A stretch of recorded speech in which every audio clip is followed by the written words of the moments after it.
जय श्री कृष्ण। राधे राधे। भगवान विष्णु जी का गायत्री मंत्र।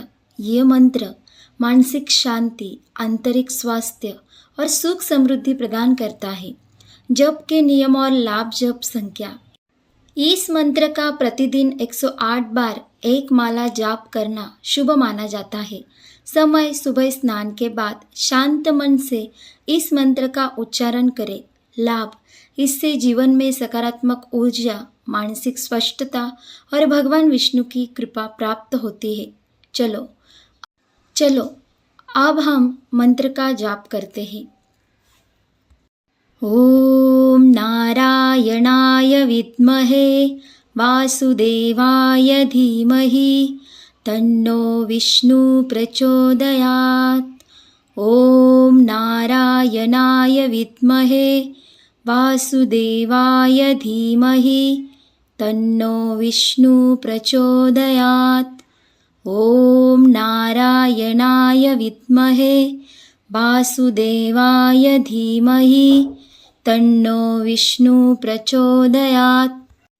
ओम नारायणाय विद्महे वासुदेवाय धीमहि तन्नो विष्णु प्रचोदयात्।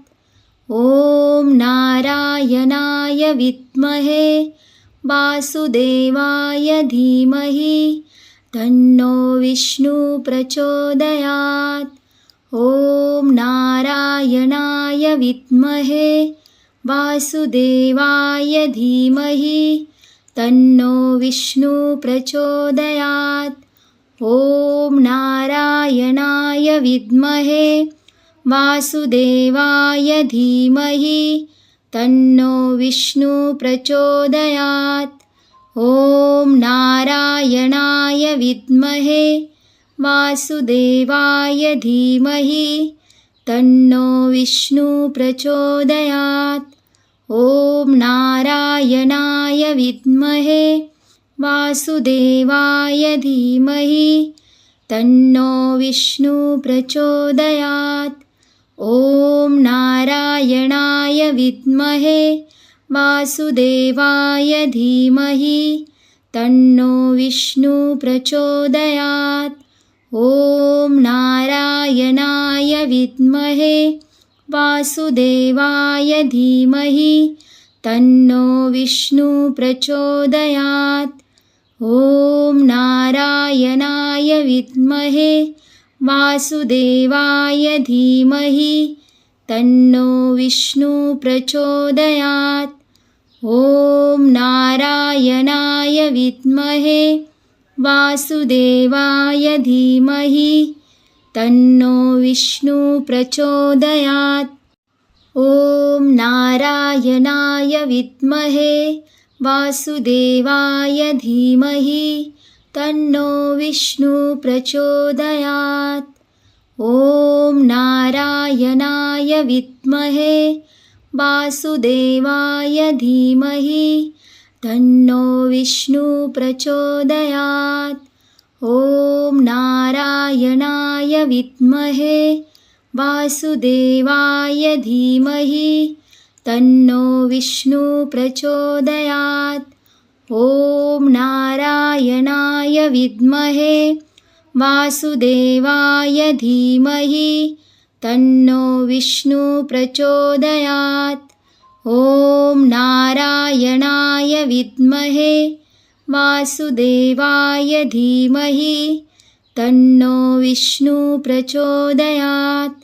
ओम नारायणाय विद्महे वासुदेवाय धीमहि तन्नो विष्णु प्रचोदयात्। ओम नारायणाय विद्महे वासुदेवाय धीमहि तन्नो विष्णु प्रचोदयात्। ओम नारायणाय विद्महे वासुदेवाय धीमहि तन्नो विष्णु प्रचोदयात्। ओम नारायणाय विद्महे वासुदेवाय धीमहि तन्नो विष्णु प्रचोदयात्। ओम नारायणाय विद्महे वासुदेवाय धीमहि तन्नो विष्णु प्रचोदयात्। ॐ नारायणाय विद्महे वासुदेवाय धीमहि तन्नो विष्णु प्रचोदयात्। ॐ नारायणाय विद्महे वासुदेवाय धीमहि तन्नो विष्णु प्रचोदयात्। ॐ नारायणाय विद्महे वासुदेवाय धीमहि तन्नो विष्णु प्रचोदयात्। ॐ नारायणाय विद्महे वासुदेवाय धीमहि तन्नो विष्णु प्रचोदयात्। ॐ नारायणाय विद्महे वासुदेवाय धीमहि तन्नो विष्णु प्रचोदयात्। ॐ नारायणाय विद्महे वासुदेवाय धीमहि तन्नो विष्णु प्रचोदयात्। ॐ नारायणाय विद्महे वासुदेवाय धीमहि तन्नो विष्णु प्रचोदयात्। ॐ नारायणाय विद्महे वासुदेवाय धीमहि तन्नो विष्णु प्रचोदयात्। ॐ नारायणाय विद्महे वासुदेवाय धीमहि तन्नो विष्णु प्रचोदयात्। ॐ नारायणाय विद्महे वासुदेवाय धीमहि तन्नो विष्णु प्रचोदयात्। ॐ नारायणाय विद्महे वासुदेवाय धीमहि तन्नो विष्णु प्रचोदयात्। ॐ नारायणाय विद्महे वासुदेवाय धीमहि तन्नो विष्णु प्रचोदयात्। ॐ नारायणाय विद्महे वासुदेवाय धीमहि तन्नो विष्णु प्रचोदयात्।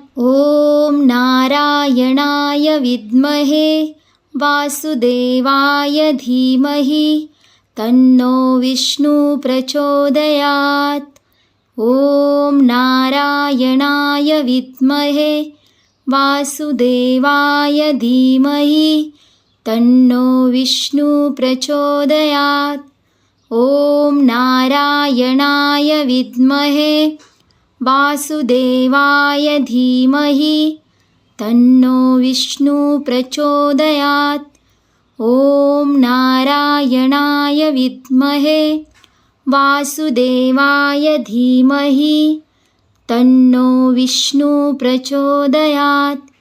ॐ नारायणाय विद्महे वासुदेवाय धीमहि तन्नो विष्णु प्रचोदयात्। ॐ नारायणाय विद्महे वासुदेवाय धीमहि तन्नो विष्णु प्रचोदयात्। ॐ नारायणाय विद्महे वासुदेवाय धीमहि तन्नो विष्णु प्रचोदयात्। ॐ नारायणाय विद्महे वासुदेवाय धीमहि तन्नो विष्णु प्रचोदयात्। ॐ नारायणाय विद्महे वासुदेवाय धीमहि तन्नो विष्णु प्रचोदयात्। ॐ नारायणाय विद्महे वासुदेवाय धीमहि तन्नो विष्णु प्रचोदयात्। ॐ नारायणाय विद्महे वासुदेवाय धीमहि तन्नो विष्णु प्रचोदयात्। ॐ नारायणाय विद्महे वासुदेवाय धीमहि तन्नो विष्णु प्रचोदयात्। ॐ नारायणाय विद्महे वासुदेवाय धीमहि तन्नो विष्णु प्रचोदयात्। ॐ नारायणाय विद्महे वासुदेवाय धीमहि तन्नो विष्णु प्रचोदयात्। ॐ नारायणाय विद्महे वासुदेवाय धीमहि तन्नो विष्णु प्रचोदयात्। ॐ नारायणाय विद्महे वासुदेवाय धीमहि तन्नो विष्णु प्रचोदयात्। ॐ नारायणाय विद्महे वासुदेवाय धीमहि तन्नो विष्णु प्रचोदयात्। ॐ नारायणाय विद्महे वासुदेवाय धीमहि तन्नो विष्णु प्रचोदयात्। ॐ नारायणाय विद्महे वासुदेवाय धीमहि तन्नो विष्णु प्रचोदयात्। ॐ नारायणाय विद्महे वासुदेवाय धीमहि तन्नो विष्णु प्रचोदयात्। ॐ नारायणाय विद्महे वासुदेवाय धीमहि तन्नो विष्णु प्रचोदयात्। ॐ नारायणाय विद्महे वासुदेवाय धीमहि तन्नो विष्णु प्रचोदयात्। ॐ नारायणाय विद्महे वासुदेवाय धीमहि तन्नो विष्णु प्रचोदयात्। ॐ नारायणाय विद्महे वासुदेवाय धीमहि तन्नो विष्णु प्रचोदयात्। ॐ नारायणाय विद्महे वासुदेवाय धीमहि तन्नो विष्णु प्रचोदयात्। ॐ नारायणाय विद्महे वासुदेवाय धीमहि तन्नो विष्णु प्रचोदयात्। ॐ नारायणाय विद्महे वासुदेवाय धीमहि तन्नो विष्णु प्रचोदयात्। ॐ नारायणाय विद्महे वासुदेवाय धीमहि तन्नो विष्णु प्रचोदयात्। ॐ नारायणाय विद्महे वासुदेवाय धीमहि तन्नो विष्णु प्रचोदयात्। ॐ नारायणाय विद्महे वासुदेवाय धीमहि तन्नो विष्णु प्रचोदयात्। ॐ नारायणाय विद्महे वासुदेवाय धीमहि तन्नो विष्णु प्रचोदयात्। ॐ नारायणाय विद्महे वासुदेवाय धीमहि तन्नो विष्णु प्रचोदयात्। ॐ नारायणाय विद्महे वासुदेवाय धीमहि तन्नो विष्णु प्रचोदयात्। ॐ नारायणाय विद्महे वासुदेवाय धीमहि तन्नो विष्णु प्रचोदयात्। ॐ नारायणाय विद्महे वासुदेवाय धीमहि तन्नो विष्णु प्रचोदयात्। ॐ नारायणाय विद्महे वासुदेवाय धीमहि तन्नो विष्णु प्रचोदयात्। ॐ नारायणाय विद्महे वासुदेवाय धीमहि तन्नो विष्णु प्रचोदयात्। ॐ नारायणाय विद्महे वासुदेवाय धीमहि तन्नो विष्णु प्रचोदयात्। ॐ नारायणाय विद्महे वासुदेवाय धीमहि तन्नो विष्णु प्रचोदयात्। ॐ नारायणाय विद्महे वासुदेवाय धीमहि तन्नो विष्णु प्रचोदयात्।